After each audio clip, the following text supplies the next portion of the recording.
Hello বন্ধুরা, office billions হবে সবাইকে স্বাগত। আমরা আগে শিখেছি ভিলুকআপ ফর্মুলা কিভাবে কাজ করে। আজকে আমরা শিখব ভিলুকআপ ফর্মুলা ইউজ করে মাল্টিপল রেজাল্ট দেখা যাবে।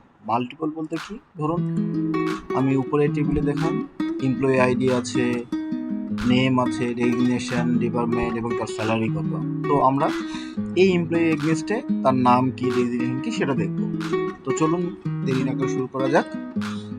প্রথমে আমরা ভিলুকআপ ফর্মুলাটা দেব। আমরা এই এমপ্লয়ি আইডিটাকে এগনেস্টে নাম এবং ইয়েটা খুঁজবো। তো এর জন্য যে টেবিল থেকে আমরা ডাটাটা নেব তার টোটাল সিলেক্ট করে নিলাম। এইবার হচ্ছে আসল পয়েন্ট, সেটা হচ্ছে এই এমপ্লয়ি আইডি এগনেস্টে আমরা কোন কোন ভ্যালুটা দেখতে চাই।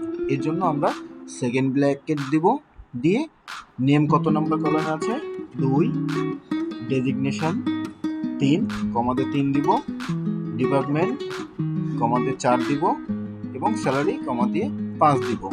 সেকেন্ড ব্র্যাকেট ক্লোজ, কমা আমরা এক্সাক্ট ম্যাচ দিব, যার কারণে 0